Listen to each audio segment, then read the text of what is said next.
Se você já procurou apartamento na internet alguma vez na vida, então você vai saber exatamente do que eu tô falando. Sempre aparece um anúncio que parece bom demais pra ser verdade. Bonito, bem localizado e principalmente até barato demais. Quando eu vi aquele apartamento sendo anunciado por um preço ridicularmente barato, eu achei que era até uma questão de sorte. Era um prédio antigo, mas nada demais. O que eu não sabia é que quase todo mundo que já morou exatamente naquele lugar saiu do mesmo jeito que eu, no meio da madrugada, sem olhar pra trás. Tudo isso aconteceu há cerca de 3 anos atrás, quando eu tava procurando desesperadamente qualquer lugar pra poder morar. Eu fiquei alguns meses procurando algo que coubesse mais ou menos dentro daquele meu orçamento apertado. Mas na verdade, eu tava procurando até um milagre mesmo. Então, no meio de tantos apartamentos e casas, e depois de tanto procurar, eu finalmente acabei achando um conjunto habitacional daqueles bem antigos. Ele era aquele tipo de lugar que parece que você vai acabar encontrando de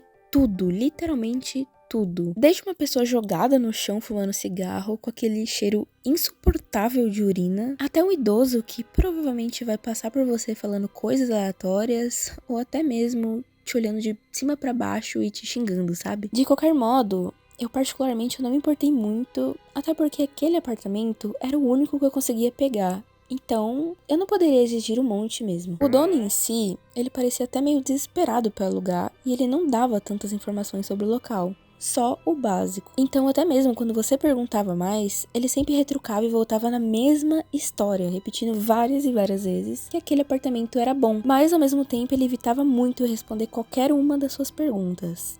Literalmente qualquer uma. Parecia que de algum modo ele só queria se livrar, sabe? Mas ao mesmo tempo, parecia que ele tava tentando esconder alguma coisa. Ou talvez só empurrar o problema pra outra pessoa. Por estar tão barato, eu achei que talvez fosse algum problema de prédio antigo, talvez alguma infiltração, ou até mesmo um problema com rato. Honestamente, olhando pra trás, eu preferiria que fosse um problema com rato mesmo. Bom, de qualquer modo, eu tentei ignorar tudo isso. Eu tentei ignorar o jeito que o proprietário se esquivava das minhas perguntas e também o fato de aquele apartamento estar em todos os sites com um preço absurdamente baixo. Então, eu fiz de tudo pra arrumar minhas coisas pra me mudar ainda do mesmo dia. Então, assim que eu cheguei naquele apartamento, eu não notei nada demais. Pra mim, era só um AP antigo, com móveis antigos e com aquele cheiro estranho de coisa guardada por muito tempo, sabe? Mas, tipo, até que ele parecia confortável. E eu me lembro de pensar, olha daquele cara,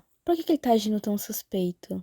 Talvez ele, sei lá, só seja meio esquisito mesmo. Assim que caiu a noite, eu já tava meio cansada depois de arrumar minhas coisas, então a melhor coisa que eu pude fazer foi deitar um pouco pra descansar. E eu me lembro bem que eu ouvi os vizinhos de cima andando de um lado pro outro no apartamento, dando risadas, tendo uma rotina normal de qualquer família normal. Mas naquele momento eu tava tão cansada que eu só fui perceber depois de um tempo que eu morava no último andar. Então, quem exatamente eram aquelas pessoas? Não tinha ninguém, absolutamente ninguém em cima de mim. E eram passos de criança, sabe? Rindo, correndo de um lado pro outro. Mas eu tava tão exausta que eu fiz de tudo pra ignorar naquele momento. Talvez fosse só minha mente criando algum tipo de cenário, sei lá. De qualquer maneira, naquela noite eu só coloquei meu fone de ouvido no máximo e eu me esforcei muito pra dormir como se fosse a situação mais normal do mundo. O problema é que não parou por aí. Quando deu exatamente 3 horas da manhã, eu acordei no susto porque simplesmente eu comecei a ouvir barulho de arranhão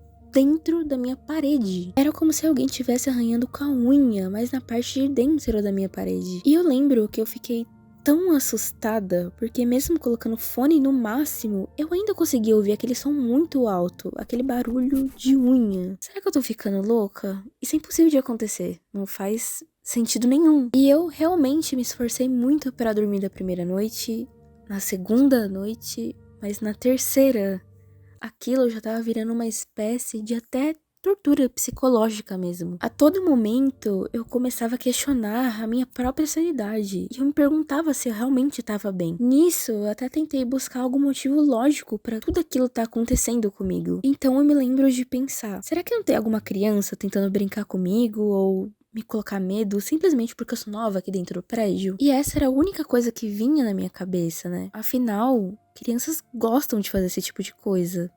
não gostam? Então, no terceiro dia, eu passei ansiosa pra chegar à noite e tentar provar pra mim mesma que eu não tava ficando louca. Então, assim que caiu a noite, eu já tava meio encucada com isso. Então, eu levantei da cama descalça pra não fazer barulho pra andar e eu fui bem devagar até o corredor. E eu não vou mentir que nessa hora eu fiquei completamente com medo de ser algum vizinho louco ou até mesmo alguma coisa pior. Então eu abri bem devagar a porta que dava acesso direto para o corredor e eu olhei dos dois lados para ver se eu encontrava alguém meio suspeito. Para minha surpresa, todos os vizinhos eles pareciam estar dormindo, justamente porque dava para ver pela porta que a luz de todos os apartamentos ao meu redor estavam apagadas, menos a minha e a do apartamento 508. Mesmo quase derrubada pelo sono, eu me lembro que nessa hora eu achei até meio esquisito, porque nesses 3 dias eu nunca vi a luz daquele apartamento acesa, nem barulho, nem família entrando ou saindo, ou nada do tipo. Na verdade, pra mim, eu achei que ele até estava desocupado. Então, eu entrei de volta pro meu apartamento, mas isso ainda ficou na minha cabeça ecoando, sabe? Com certeza, aqueles vizinhos tinham alguma criança que saía correndo escondido e ficava tentando incomodar as outras pessoas de alguma forma. E as risadas em cima do meu apartamento? Nada daquilo fazia sentido. Então, eu decidi parar de pensar demais e só ir dormir mesmo. No dia seguinte, logo pela manhãzinha,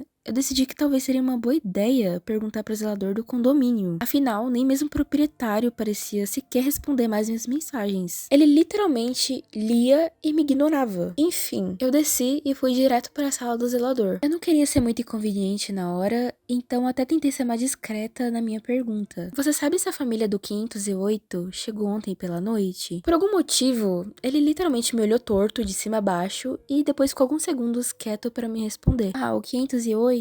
Melhor deixar pra lá. E depois saiu andando, sem nem ao menos me dar uma resposta. Naquele ponto, todo mundo parecia evitar falar comigo sobre alguma coisa que nem mesmo eu sabia. E honestamente, eu fiquei até meio frustrada com isso, mas eu tentei seguir minha rotina normalmente mesmo. Todas as noites, eu dormia com a música alta nos fones e pelo dia, eu tentava ao máximo ficar fora de casa. Aquela rotina, aos poucos, ela foi ficando bem exaustiva, justamente porque eu não via aquele apartamento como lugar de descanso. E ao longo dos dias, as coisas foram ficando cada vez piores, ao ponto que eu não conseguia mais ignorar. E então, eu comecei a sonhar com uma menina. Era sempre a mesma. Ela sempre estava molhada, sempre com o cabelo grudado no rosto e com uma roupa encharcada e pesada de água. Acho que talvez você até consiga imaginar mais ou menos como ela era. Essa menina, ela nunca falava nada. Ela só ficava parada, me olhando e me encarando sem nenhuma expressão. Parecia que de alguma forma ela estava esperando que eu fizesse alguma coisa por ela, sabe? Mas honestamente, eu não faço ideia do que. Então, em uma dessas noites infernais,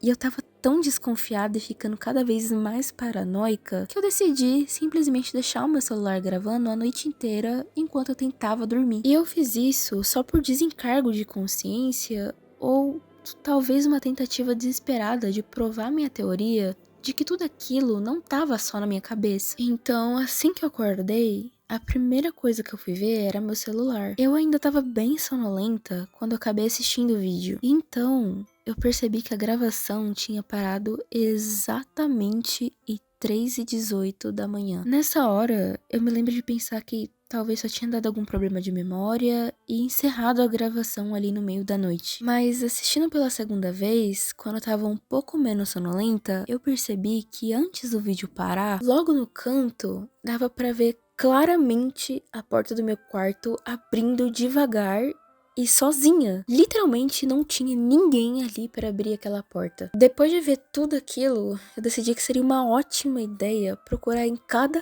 canto daquele apartamento talvez alguma coisa que pudesse explicar tudo aquilo que estava acontecendo comigo. Então eu literalmente virei todos os cômodos do avesso. Eu comecei a mexer desde o colchão até dentro das almofadas do sofá, sabe? E aos poucos eu fui reparando umas coisas estranhas que eu não tinha notado quando eu tinha chegado. Assim que eu abri o guarda-roupa, logo no chão, bem no canto, tinha alguns recortes de jornais jogados ou escondidos, bem lá no fundo mesmo. Tudo coisa bem antiga, bem anos 90. E lendo aqueles recortes, eram coisas do tipo: família desaparece no bloco D. Melina após saber da tragédia causada por...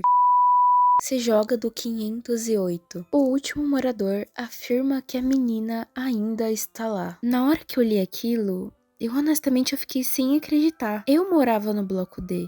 E ainda de frente pro 508. Naquela hora, eu não pensei duas vezes. Ainda eram 5 horas da manhã quando eu comecei a pegar minhas coisas que ficaram jogadas pela casa e colocar tudo de qualquer jeito mesmo dentro da minha mochila. Eu não sabia muito bem para onde eu ia naquele dia, mas eu queria estar mais longe possível daquele lugar. E eu me lembro que eu sequer esperei amanhecer direito pra sair andando sem rumo dali. E eu nunca mais voltei e nem sequer passei na frente daquele prédio de novo. Eu acabei me mudando hoje em dia pra um lugar até que normal, mas às vezes, quando tá tudo quieto aqui em casa, bem de madrugada, eu juro que eu ainda ouço aquele barulho, como se alguém estivesse raspando a unha na parede do meu quarto.